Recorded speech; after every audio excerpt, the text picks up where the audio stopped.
Friends, welcome to ladies house. അപ്പോൾ ഞാനിന്നിവിടെ വന്നിരിക്കുന്നത് നോമ്പ് ഓർക്കുമ്പോൾ കുടിക്കാൻ പറ്റിയിട്ടുള്ള ഒരു അടിപൊളി ജ്യൂസിൻ്റെ റെസിപ്പി ആയിട്ടാണ്. നമ്മൾ ഈ ഒരു ഡ്രിങ്ക് ഉണ്ടാക്കുന്നത് വാട്ടർമെലൺ വെച്ചിട്ടാണ് കേട്ടോ. അപ്പോൾ ഈ ഒരു ജ്യൂസിനെന്ന് പറഞ്ഞാൽ ഐസ്ക്രീമിൻ്റെ ഒരു ടേസ്റ്റാണ്. പക്ഷെ നമ്മൾ ഇതിനകത്ത് ഐസ്ക്രീം ഒന്നും യൂസ് ചെയ്യുന്നില്ല. അപ്പോൾ ഐസ്ക്രീം യൂസ് ചെയ്യാണ്ട് തന്നെ ഐസ്ക്രീമിൻ്റെ നല്ലൊരു ടേസ്റ്റിൽ നമുക്ക് ഈ ഒരു ജ്യൂസ് ഉണ്ടാക്കിയെടുക്കാൻ പറ്റും. അപ്പോൾ അത് നമുക്ക് എങ്ങനെയാണെന്ന് നോക്കാം. അപ്പോൾ അതിന് മുമ്പായിട്ട് ആരെങ്കിലും ആദ്യമായിട്ടാണ് ഈ ചാനൽ കാണുന്നതെന്നുണ്ടെങ്കിൽ സബ്സ്ക്രൈബ് ചെയ്യാനും തൊട്ടടുത്ത് കാണുന്ന ബെല്ലൈക്കൺ കൂടി പ്രസ് ചെയ്യാനും മറക്കരുത് കേട്ടോ. അപ്പോൾ നമുക്ക് വീഡിയോയിലേക്ക് കടന്നാലോ. അപ്പോൾ ഈ ഒരു ഡ്രിങ്ക് ഉണ്ടാക്കാനായിട്ട് ആദ്യം തന്നെ നമുക്ക് ചെയ്യേണ്ടത് 2 ഗ്ലാസ് പാല് നമ്മൾ തിളപ്പിക്കാനായിട്ട് വെക്കുക. അപ്പോൾ ഈ ഒരു 2 ഗ്ലാസ് പാല് തിളച്ച് വരുന്ന ഈ ഒരു ടൈമിൽ നമുക്കിതിനകത്തേക്ക് കസ്റ്റർഡ് പൗഡർ ഇട്ട് കൊടുക്കണം. അപ്പോൾ അതിനായിട്ട് ഞാനിവിടെ എടുത്തിരിക്കുന്നത് 2 ടേബിൾ സ്പൂൺ കസ്റ്റർഡ് പൗഡറും 3 ടേബിൾ സ്പൂൺ പഞ്ചസാരയും കൂടി മിക്സ് ചെയ്ത് വെച്ചിട്ടുള്ളതാണിത്. അപ്പോൾ ആദ്യം ഇത് കുറച്ച് പാല് നമുക്കിതൊന്ന് മിക്സ് ചെയ്തെടുക്കാം. അതിനുശേഷം നമുക്കിത് ഇതിനകത്തേക്ക് ഒഴിച്ചു കൊടുക്കാം. അപ്പോൾ ഒരുമിച്ച് നമ്മൾ ഈ കസ്റ്റർഡ് പൗഡർ ഇതിനകത്തേക്ക് ഇട്ട് കൊടുത്ത് കഴിഞ്ഞിട്ടുണ്ടെങ്കിൽ നമുക്കൊന്ന് മിക്സ് ചെയ്തെടുക്കാനായിട്ട് കുറച്ച് ബുദ്ധിമുട്ടായിരിക്കും കേട്ടോ. അപ്പോൾ അതുകൊണ്ടാണ് നമ്മൾ ഇതുപോലെ കുറച്ച് പാലെടുത്ത് ആദ്യം മിക്സ് ചെയ്തെടുക്കുന്നത്.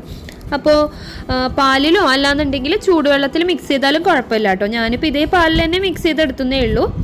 പിന്നെ കസ്റ്റർഡ് പൗഡർ യൂസ് ചെയ്യുന്നത് കൊണ്ടാണ് കേട്ടോ നമ്മുടെ ഈ ഒരു ഡ്രിങ്കിന് ഐസ്ക്രീമിൻ്റെ ടേസ്റ്റ് കിട്ടുന്നത്. അപ്പോൾ നമ്മൾ ഈ കസ്റ്റർഡ് പൗഡർ ഇതിൽ ഇട്ട് കൊടുത്തതിന് ശേഷം നമ്മൾ ഈ പാലിൽ നന്നായിട്ട് ഇതൊന്ന് മിക്സ് ചെയ്ത് കൊടുക്കണം കേട്ടോ. പിന്നെ അതുപോലെ തന്നെ ലോ ഫ്ലെയിമിൽ വെച്ച് കുക്ക് ചെയ്തെടുക്കാനായിട്ട് പ്രത്യേകം ശ്രദ്ധിക്കണം. എങ്കിലേ നമ്മൾ ഉദ്ദേശിക്കുന്ന ആ ഒരു ടേസ്റ്റ് കിട്ടുള്ളൂ കേട്ടോ. പിന്നെ അതിന് ശേഷം നമുക്കിതൊന്ന് തിളപ്പിച്ചെടുക്കണം. അപ്പോൾ ഒന്ന് തിളച്ചതിന് ശേഷം നമുക്കിത് ഓഫ് ചെയ്ത് വെക്കാം. അപ്പോൾ ഒരുപാട് ഇത് തിളപ്പിച്ച് കുറുക്കിയെടുക്കേണ്ട ആവശ്യമൊന്നുമില്ല. നമുക്കിതൊന്ന് ജസ്റ്റ് തിളച്ച് കിട്ടണം. തിളച്ചതിന് ശേഷം ഒരു 2 മിനിറ്റ് ഒന്ന് കുക്ക് ചെയ്തെടുക്കണം. അത്ര സമയം മതി. അതിന് ശേഷം നമുക്കിത് ഓഫ് ചെയ്തിട്ട് തണുക്കാനായിട്ട് മാറ്റി വെക്കാം.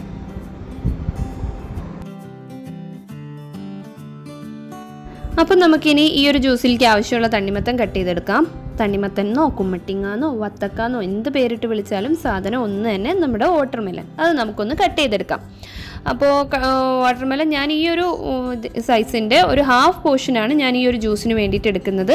അപ്പോൾ നമുക്കിതൊന്ന് ചെറുതാക്കിയിട്ട് ആദ്യം കട്ട് ചെയ്തിട്ട് എടുക്കാം കേട്ടോ. അപ്പം ഞാൻ ഇതിൻ്റെ ഹാഫ് പോർഷനാണ് ഞാനിവിടെ കട്ട് ചെയ്തെടുത്തിരിക്കുന്നത്. അപ്പം ഞാനിവിടെ നല്ല ചെറിയ പീസസ് ആയിട്ട് തന്നെയാണ് കട്ട് ചെയ്തെടുത്തിട്ടുള്ളത്. പിന്നെ അതുപോലെ തന്നെ ഞാനിവിടെ ഒരു ചെറിയ ബൗളിനകത്ത് കുറച്ച് വേറെ മാറ്റിയും വെച്ചിട്ടുണ്ട് കേട്ടോ. അപ്പോൾ നമ്മൾ ഈ കട്ട് ചെയ്ത് വെച്ചിട്ടുള്ള ഞാൻ ആദ്യം തന്നെ ഇത് നല്ല ചെറുതായി തന്നെയാണ് കട്ട് ചെയ്തെടുത്തിട്ടുള്ളത്. അപ്പോൾ നിങ്ങൾക്ക് എങ്ങനെ വേണമെങ്കിലും ആദ്യം കട്ട് ചെയ്തെടുക്കാം. അതിനുശേഷം നമ്മൾ കയ്യിൽ വെച്ച് നന്നായി ഉടച്ചെടുക്കുന്നതാണ്. അപ്പോൾ അത് കട്ട് ചെയ്തെടുക്കുന്നത് അത്ര കാര്യമില്ല, എങ്ങനെ വേണമെങ്കിൽ കട്ട് ചെയ്യാം. ഞാൻ ചെറിയ പീസസ് ആയിട്ട് തന്നെ കട്ട് ചെയ്തെടുത്തിട്ടുണ്ട്. ഇനി നമ്മൾ ഇതിനകത്തേക്ക് 1 ടേബിൾ സ്പൂൺ കണ്ടൻസ് മിൽക്ക് ഒഴിച്ചു കൊടുക്കുകയാണ്. അപ്പോൾ കണ്ടൻസ് മിൽക്ക് ഇതിനകത്ത് ഒഴിച്ചു കൊടുക്കുമ്പോൾ ഒരു പ്രത്യേക ടേസ്റ്റാണ് കേട്ടോ ഇതിന്. അപ്പോൾ അതിനാണ് നമ്മൾ ഇത് ആഡ് ചെയ്ത് കൊടുക്കുക. 1 ടേബിൾ സ്പൂൺ മാത്രം നമ്മൾ ഇതിനകത്ത് ഇട്ട് കൊടുത്താൽ മതി. പിന്നെ അതുപോലെ ഞാൻ ഇതിനകത്തേക്ക് ആഡ് ചെയ്തിരിക്കുന്നത് ഹോം മെയ്ഡ് കണ്ടൻസ് മിൽക്കാണ്. ഞാൻ നേരത്തെ അതിൻ്റെ റെസിപ്പി ഇട്ടിട്ടുണ്ടായിരുന്നു. അപ്പോൾ അത് കാണാത്തവരുണ്ടെങ്കിൽ ഒന്ന് കണ്ടു നോക്കുക. ഇൻസ്റ്റൻറ്റ് കണ്ടൻസ് മിൽക്കാണ്. അപ്പോൾ ഞാനതിവിടെ ആഡ് ചെയ്ത് കൊടുത്തിട്ടുണ്ട്. അതിനുശേഷം നമ്മൾ കയ്യിലിൻ്റെ ബാക്ക് സൈഡ് വെച്ചിട്ട് നന്നായിട്ട് പ്രസ് ചെയ്ത് കൊടുക്കുക. പ്രസ് ചെയ്ത് അതിൻ്റെ വെള്ളം എടുക്കേണ്ടത്. അതല്ല എന്നുണ്ടെങ്കിൽ കൈ വെച്ചിട്ട് നന്നായിട്ട് തിരുമ്മി കൊടുത്താലും മതി. പക്ഷേ ഇത് മിക്സിനകത്ത് അടിക്കരുത്. മിക്സിനകത്ത് അടിച്ച് കഴിഞ്ഞിട്ടുണ്ടെങ്കിൽ ആ ഒരു ടേസ്റ്റ് കിട്ടില്ല കേട്ടോ. ഇപ്പോൾ ഇത് നന്നായിട്ട് നമ്മൾ ഉടച്ചെടുത്തിട്ടുണ്ട്. കയ്യിൽ വെച്ച് നന്നായി ഉടച്ചെടുത്തിട്ടുണ്ട്. ഇതുപോലെ ആയിട്ട് കിട്ടണം കേട്ടോ. ഈ ഒരു കൺസിസ്റ്റൻസി ആയി കിട്ടണം. ഇനിയും നിങ്ങൾക്ക് ഉടക്കാൻ പറ്റുന്നുണ്ടെങ്കിൽ ഇനിയും ഉടച്ചു കൊടുക്കാം കേട്ടോ.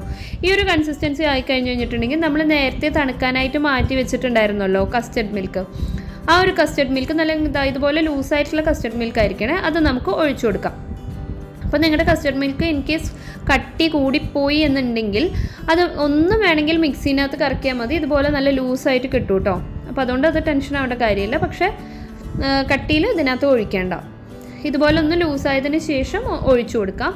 എന്നിട്ട് നന്നായിട്ടൊന്ന് മിക്സ് ചെയ്ത് കൊടുക്കാം കേട്ടോ. അപ്പോൾ നന്നായിട്ടൊന്ന് മിക്സ് ചെയ്ത് കൊടുക്കുക. ഇനി ഇതിനകത്തേക്ക് നിങ്ങൾക്ക് മധുരം ആവശ്യമുണ്ടെങ്കിൽ ഇനി ഇട്ട് കൊടുക്കാം. പഞ്ചസാര ആഡ് ചെയ്ത് കൊടുത്താൽ മതി. ഇനി കണ്ടൻസ് മിൽക്ക് ഒഴിച്ചു കൊടുക്കേണ്ട ആവശ്യമില്ല കേട്ടോ. ഇനി നമുക്ക് ഇതിനകത്തേക്ക് പഞ്ചസാര മാത്രം ഇട്ട് കൊടുക്കാം. പക്ഷേ എനിക്ക് ആവശ്യമില്ല പഞ്ചസാര. ഓൾറെഡി എൻ്റെ തണ്ണിമത്തന് നല്ല മധുരം ഉള്ളതുകൊണ്ട് ഞാൻ ആഡ് ചെയ്യുന്നില്ല. പിന്നെ നമ്മൾ ഇതിനകത്തേക്ക് ഒഴിച്ചു കൊടുക്കാൻ പോകുന്നത് ഇനി എത്രത്തോളം നമുക്ക് ഈ ജ്യൂസ് ആവശ്യമുണ്ടോ അതിനനുസരിച്ച് നമുക്ക് പാൽ ഒഴിച്ചു കൊടുക്കാം.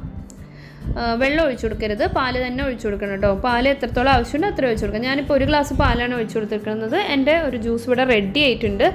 അപ്പോൾ ഞാനിതന്നെ ഒരു ഗ്ലാസ്സിനകത്തേക്ക് സെർവ് ചെയ്യാണ് കേട്ടോ. അപ്പോൾ ഇത്രയേ ഉള്ളൂ നമ്മുടെ അടിപൊളി ടേസ്റ്റിലുള്ള നമ്മുടെ വത്തക്ക വെള്ളം അല്ലെങ്കിൽ എന്താ പറയുക പാൽ വത്തക്ക അങ്ങനെയൊക്കെ പറയുന്ന ഈ ഒരു ജ്യൂസ് ഇവിടെ റെഡി ആയിട്ടുണ്ട്. വാട്ടർമെലൺ മിൽക്ക് ഷേക്ക് അങ്ങനെ എന്ത് വേണമെങ്കിൽ പറയാം.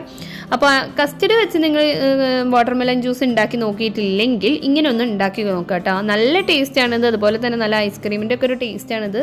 അപ്പോൾ കുട്ടികൾക്കൊക്കെ ഇത് ഒരുപാട് ഇഷ്ടപ്പെടും. അപ്പോൾ ഇതെല്ലാവരും ട്രൈ ചെയ്ത് നോക്കിയതിന് ശേഷം ഫീഡ്ബാക്ക് അറിയിക്കുക. Thanks for watching. ബൈ.